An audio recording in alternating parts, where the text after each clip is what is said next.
This news update is brought to you by...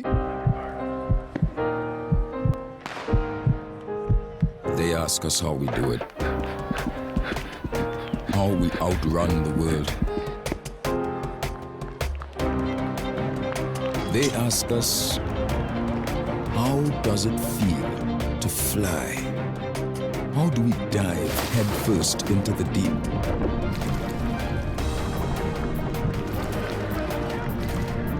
And emerge victorious.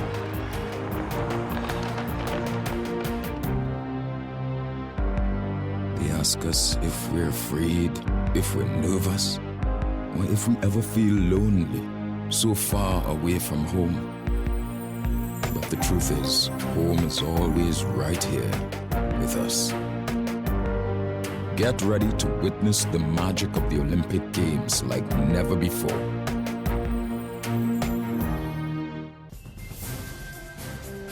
This is the Barbados Today Evening News Update for Friday, August 19. Thanks for joining us.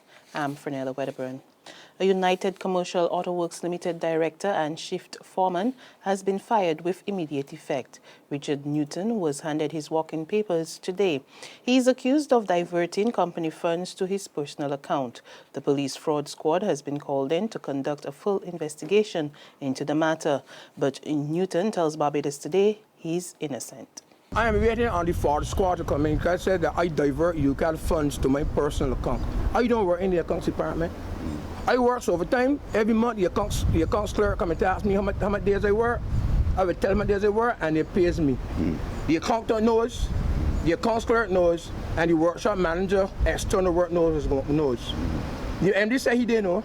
Yeah, I mean, manager director. He said he ain't know. All them people know, but he said he ain't know. He says the Barbados Workers Union has been informed of the situation and is looking into the matter.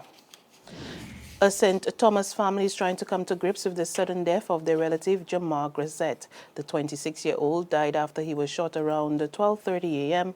in Hope Road, Orange Hill, St. James. His mother, Judy Ann Grisette, told Barbados Today she visited the scene of the incident, but is yet to be told what led to his shootings. Meanwhile, family members described the deceased as a quiet individual who had a bubbly personality. Very outspoken youngster. And to be honest, like my mother said, I still can't believe that he would have died by a gunshot. Honest to God. He was a bubbly person.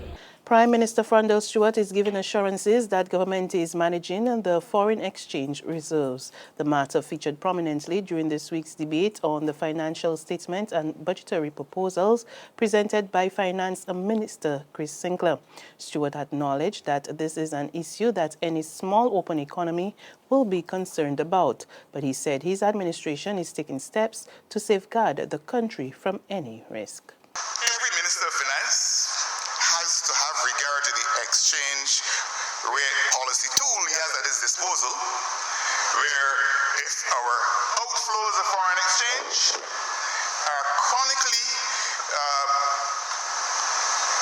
outdistancing our inflows of foreign exchange, and the operative word there is chronically, leading to a chronic disequilibrium in the balance of payments, a Minister of Finance has to step in, a government has to step in and deal with that situation. And that is what this government is doing. We don't want to get to the stage, and we will not get to the stage where we have to change any exchange rate for the purpose of making imports more expensive and exports cheaper to deal with our foreign reserves problems. Businesses operating in Bridgetown are hoping that the back-to-school sales will pick up. It's some 3 weeks before the new school term begins. However, several store managers tell Barbados Today sales have been slow.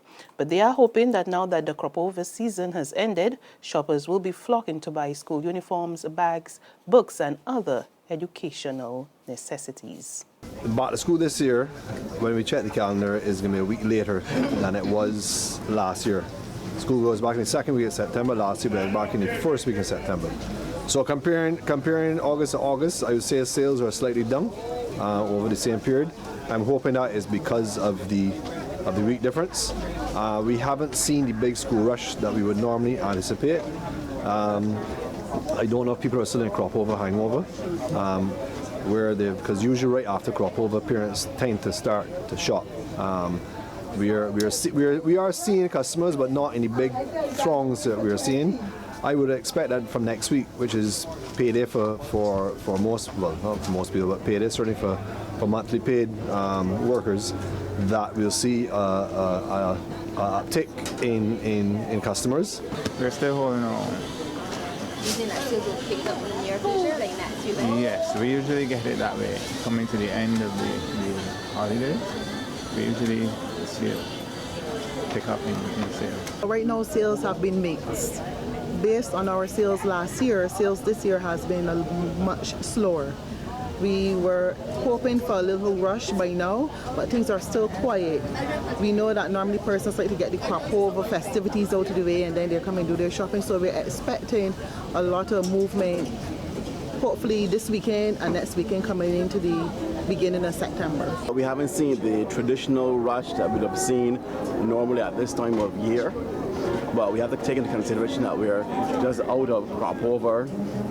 School has an additional week holiday that may have impacted the fact that we're not seeing the numbers normally associated with this time of year. And well, payday is just ahead, so hopefully things will pick up in just a bit. In sports, the eyes of the Caribbean are on Rio tonight, and especially sprint sensation Usain Bolt. Bolt is aiming for an unprecedented triple-triple of Olympic athletics goal as Jamaica aims to seal their sprinting supremacy on the track. Bolt is expected to anchor the team. Meantime, Jamaica's women are also chasing a sweep in the same event. Bronze medalist Shelly-Ann Fraser-Price is expected to run the anchor leg. Back at home, Burger King Clapham Bull had no answers for Pan American Life Insurance Warrants, who crushed them in an 83-49 victory. The teams met last night at Culloden Road to contest the quarterfinal of the Barbados Amateur Basketball Association Division 1 knockout. It was a much anticipated game based on the fact that both sides had former national players in their lineup and were quite familiar with each other. However, for some reason, Bulls became stifled rather early in the game, allowing Warrants to command the first three quarters 27-13, 49-23, and 62-34. Leading the scoring for the winners was Zaire Mortara with 19 points and Jonathan Doughton with 18. Reynald Lane scored 14 for the Bulls. There's regional and international news after this short break. Read all about it, read all about it. Get your paper. Only $2.25. Let's get your paper. You again with that stale news from yesterday. I got the Barbados today on my phone and I just get my news for free. What do she? Barbados Today. News you can trust. To news from the region now, the UN finally acknowledges that it played a role in the deadly cholera outbreak in Haiti. The waterborne disease, which emerged in 2010, has killed about 10,000 people in that French CARICOM country. Scientific studies have shown that Nepalese UN troops were the source of the disease, but the UN repeatedly denied responsibility until now. The Secretary General deeply regrets the terrible suffering the people of Haiti have endured as a result of the cholera epidemic. The United Nations has a moral responsibility to the victims of the cholera epidemic and for supporting Haiti in overcoming the epidemic and building sound water, sanitation, and health systems. The Secretary General is actively working to develop a package that would provide material assistance and support to those Haitians most directly affected by cholera. These efforts must include, as a central focus, the victims of the disease and their families. The United Nations also intends to intensify its support to reduce and ultimately end the transmission of cholera, improve access to care and treatment, and address the longer-term issues of water, sanitation, and health systems in Haiti. That was Farhan Haq, a spokesman for UN Secretary General Ban Ki-moon.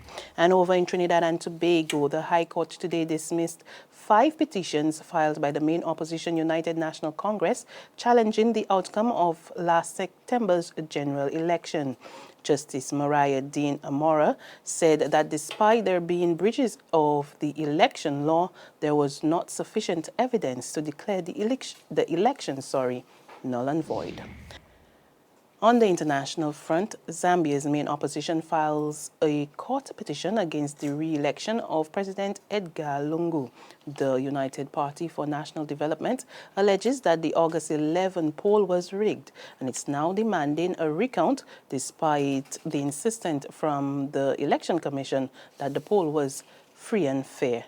Lungu was due to be sworn in next Tuesday after securing over 50% of the vote. However, according to Zambia's constitution, the inauguration must be delayed until the Constitutional Court rules on the case.